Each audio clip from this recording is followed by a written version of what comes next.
Where's the second book? Hi guys, welcome back to my channel. If you're new here, welcome. If you like what you see, don't forget to give this video a thumbs up. If you'd like to see as soon as I upload, click that subscribe button down below. On this channel we post writing tips, unboxings, book hauls, book reviews and the occasional vlog. And today we are reviewing the 9th read of 2021, and that is Dread Nation by Justina Ireland. This was one of the books that Jazz sent me in our book unboxing book challenge. If you haven't seen that video, the link is above and I'll also put it below this video. But I challenged Jazz to send me 3 books and she also challenged me. And one of the challenges I gave her was to send me a book with a black protagonist. I mean, look at how beautiful this book is to begin with. I love the gold and the red and then the black background. It makes everything just pop and stand out. And this book has so many good reviews. So there's one on the front here, but then look at the back.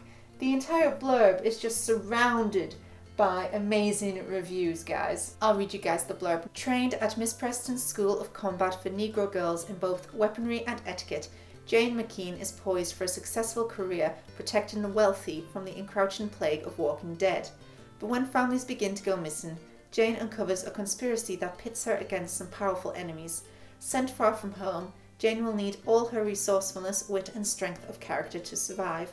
A powerful, compelling tale of a young woman's journey through a hostile world, Jane McKean is an unforgettable protagonist and Dread Nation is an unforgettable book. I agree with those things wholeheartedly. So as always in my reviews, the first half will be spoiler free and then I will give you a spoiler alert and then we'll go into spoilers. If you don't want to see those spoilers, I will write down where to skip to so you can just see the overall review at the end. The first thing to mention about this book is it is based on historical events. The author admits she has jumbled certain ones around so that we get people like Mr. Redfern in the book where maybe he would have been there a bit later on. But it is based on the North and South divide in America and the bid to end slavery and everything that entailed. And this book tackles that so well. It was such a refreshing read. The dedication that Justina Ireland wrote at the beginning, which is for all the coloured girls, I see you, and she's put a little heart there next to it, and it makes me well up, the fact that an author needs to write that and needs to put it out there for people just to read a book of someone of colour. That shouldn't even be needed. We need more books like this. Everyone please just write, please. We need that diversity and I'm so glad that Jazz over at Red Panda Reads found this book for me and I just loved it so much. So I actually took no quotations from this book as I was reading. Normally I write down page numbers of quotes that really stood out for me because this book is written as a thriller, and the thing with thrillers is they're not written for you to admire the words. They're not written for you to slow down and reread it and be like, oh, that was beautiful. It's a book about survival and that comes across in its writing. Everything is a cliffhanger. Every chapter is short and it is constant hit. I read this book within a week, which I normally read a book within 2 weeks, but that's, you know, reading every night. I even had 2 nights where I hadn't actually read this book and I still read it in a week because it's just so compact and just goes straight to the point. Jane, our main character, has a wonderful ability to get into trouble, but it's only because she is honest and she doesn't stand by and watch things happen. And I absolutely adored that about her because I myself am one of those people that puts their foot in it constantly. And it doesn't matter how many times I tell myself and how much I know I do it, I will do it again. My mouth speaks before the brain has begun to think. And it was really fun for me to read about a character which has the same problems, albeit she's way more badass and kick-ass than me. My problems are just me being stupid. Hers are like actual societal and racist issues, which you shouldn't let stand. You should never watch someone be racist or sexist or anything and just let it pass by, because otherwise they think that it's okay. We have to stand up to that behaviour, and Jane, the kick-ass character of this book, stands up to it every time. And she also plays it to her side as well. When she needs to go about unnoticed, she will automatically revert to the stereotyping and racist view of a person of colour in that time period, and it hides her from the world when she needs to not be seen. It is basically a zombie apocalypse book, but in this book they're not called zombies, they are shamblers, and it is based in the war between North and South America when they're trying to abolish slavery. And there is a belief that these zombies are being made because they went against God and released the slaves, which is completely ludicrous. So you have this split of these two types of people, one arguing that it has nothing to do with that, it is a virus, it is a plague, and they have to deal with it, and the other half being like, if we go back to the old ways and bring slavery back, then this plague will die down, because, you know, that's the sensible option. Spoiler alert, guys, spoiler alert. I'm going to go into the nitty-gritty with the plot and the characters now. So if you haven't read this book and you don't want to hear any of the spoilers, go to this time here and I will continue on with the overall review. But for now, spoiler alert. Let's jump straight to the reveal. I honestly thought it was the mother who killed the husband. Like, all the way through, you know that Jane was born of colour and that was a problem for her mum. So you presume that her mother was white. And when the sergeant returns home from the war and is killed supposedly because he turned shambler, you know he didn't turn shambler. It's too easy. He couldn't have. After being so violent and awful towards them both, no way was he a shambler. He was killed.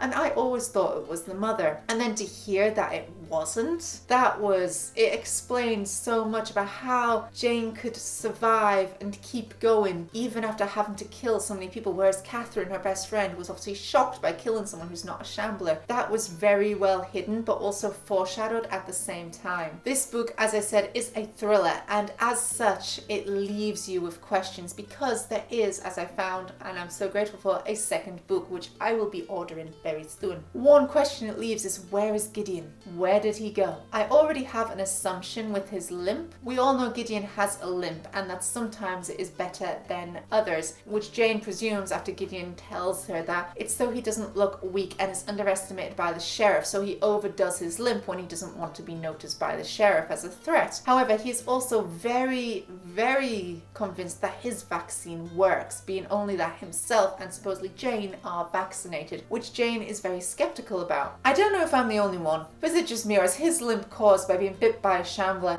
and his vaccine is the only thing stopping him from turning? I need to read the second book to see if my presumptions are correct. The second cliffhanger that it leaves you on is, will Jane manage to save her mother from going into a very similar camp to the one that she has just escaped from? I'm presuming yes, because it's YA and we must give the reader what they want. So please tell me that she saves her mother, either that or her mother meets a tragic end and then she whoops some ass. In terms of the writing style in this book, and also another reason why I didn't generally take quotations, is because the fighting scenes are written so well. This book is a book about survival and it's very fast paced, which means you don't diddy-daddle around with the writing style, which Justina Ireland has done so well. She doesn't namby-pamby around. You don't know anything that you do not need to know. There's no elaborate description of the houses, of the dresses. It's just what you need to know this dress is better than that dress, or this house is better than that one. We don't need to know what colour her blanket is that's covered in fleas. We don't need to know what it smells like after it's been washed. We just get what we need and we get on with it. If you do want to write a fast-paced thriller with fight scenes in the fantasy genre, I would definitely recommend reading this book to get some insight on how to do it. What I also loved about this book is how empowering it is, because it is led by a female protagonist and also a woman of colour, and a lot of the other characters in it are either people of colour or women as well,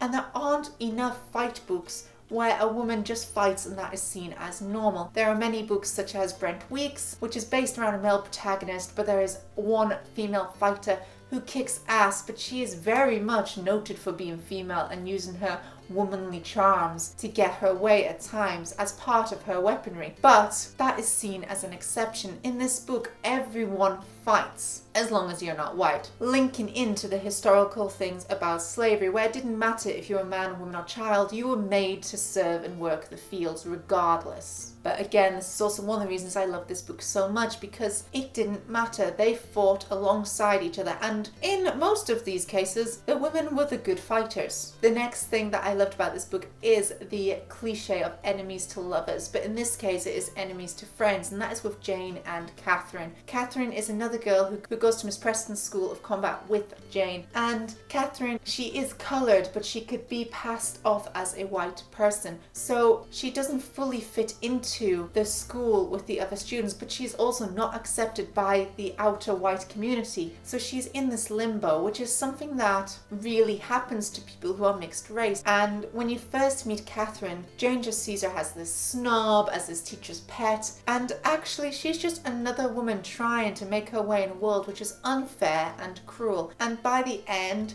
their connection together and how well they know each other's tricks and tics and their facial expressions is just so beautiful. And the enemies to lovers is one of my favorite cliches anyway, so enemies to friends is so beautiful. So ultimately, I would give this book 10 out of 10. As I said, I did not take quotes, it was not literary, but it was stunning and so easy to read. If you're looking for a fast-paced read and you want a really refreshing view on things, definitely pick up Dread Nation by Justina Ireland. And thank you guys so much for watching. I hope you enjoyed that video. If you like what you see, don't forget to give this video a thumbs up. If you want to see as soon as I upload, click that subscribe button and the little bell beside it. You can also follow me on Twitter, Facebook, Instagram or Tumblr. I post general bookish pictures as well as my writing tips, unboxings and book hauls on there. And thanks for watching guys. Bye!